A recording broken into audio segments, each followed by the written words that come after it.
How's it going, Welcome back to the Great North. This video is a little bit of a different type of video. It's not about lawn stuff, unfortunately.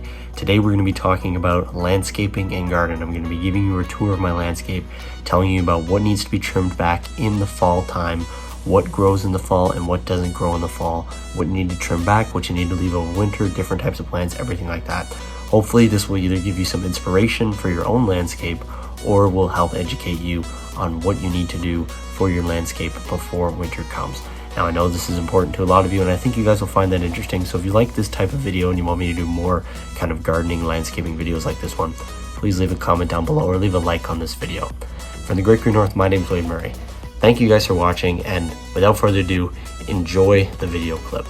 Let's talk about a couple more fall lawn tips here, just for your landscape and everything. And let's just go around my yard, talk about what can be trimmed in the fall and everything like that. So starting around the deck, let's talk about ornamentals. So annuals are normally planted, your dahlias, your daisies, everything like that. They're going to be dying this time of the year. It's pretty late, so mums are a great plant to plant in the fall. They have lots of color, everything like this. They're pretty popular. Make sure if you're looking to make your lawn stand out, get some mums in your pots or anything like that and helps them stand out. This is an iris. Iris is pretty much done for this time of the year. They are a soft-bodied plant, so once they turn all yellow, which will be happening soon, they are trimmed all the way back to the ground in the fall, or they can be. These are ornamental grasses. These ones are actually huge. We had a lot of thunderstorms, so that's why we had a lot of pieces snap off. These in the fall or the spring, late fall, once they go all brown, can be trimmed all the way back to the ground. This giant bush here is a weeping willow or a dappled willow bush. This bush can be trimmed throughout the year, and it needs to be trimmed throughout the year. It grows, as you can see, it's at least 9 feet tall, 10 feet tall. I just trimmed this today. This can be trimmed anytime in the fall. It's the best time to trim these bushes. These are emerald cedars. They like to keep their shape. They don't really need to be trimmed. As you can see, these are adult emerald cedars. These are young emerald cedars. Fall is the best time to trim. Another thing that happens with emerald cedars is, as you can see, there's some brown down here. This in here.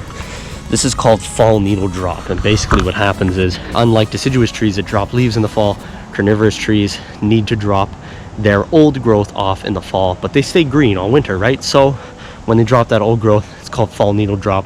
They drop all the old needles. So if you see a whole bunch of pile of needles at the bottom of your tree in the spring, mainly happens with pine trees and cedar trees, no big deal. It's just dropping off its leaves so it can grow out next season. I'm not really sure what type of trees these are, but these would be considered ornamental trees. These are best to be trimmed early September, early fall for the GTA. Now let's get into a couple things. Euonymuses and evergreens. These are both evergreen trees. They need to be trimmed earlier in the year, as well as those emerald cedars, because this right here is the growing point from the tree. Every year it makes these little balls, and that's where next season's growth will come off of, and that's how these trees grow. So if you cut that back in the fall, you will not get growth next spring. You need to trim them midsummer, because then it has the rest of the season, as you can see, to form new buds for next year, which will bud out next spring. So these need to be trimmed sometime in the summer, as well as euonymuses. Believe it or not, euonymuses are also evergreens, so they all need to be trimmed in the middle of the summer. Evergreens do.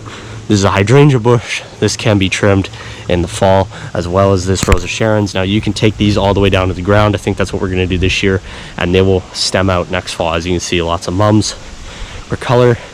Roses, Japanese maple, they can be trimmed in the fall, as well as here's more ornamental grasses. These will be cut straight down to the bottom in the spring. That's what they can do, and they will grow out completely. Any soft-bodied plant can be cut straight down, or should be cut straight down to the bottom, straight down to the ground every spring, every fall or spring, and will leaf out next season.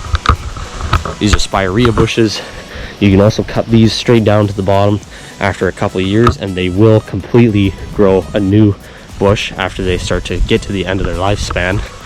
Over here we have these bushes. I can't remember what they're called. Regalias. These can be trimmed all the way back to the ground as well, and will leaf out. However, it's best to kind of leave them to grow themselves instead of trimming them all the way back down to the body. As soon as they have hard stems, those don't have to be cut off.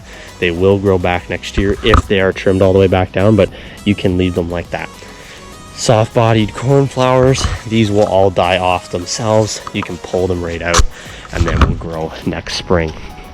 As well as getting in here, Rosa Sharons, you need to dehead these, and you can also trim them in the fall to give them more shape. These will grow all back next year. Hostas will die back. As you can see, they're already starting to die back. These will die all the way back to the ground. The flowers, these should be cut off now. They're done flowering for the season. They can be cut off, and then these will die all the way back to the ground. Now, I like to leave the hostas there over the winter, kind of just smothered in the ground. I find they help give some insulation, keep the plant growing. So those can be ripped all the way back. They're soft-bodied every year. They grow complete new stems, complete new leaves. Everything's completely new. Those are soft-bodied.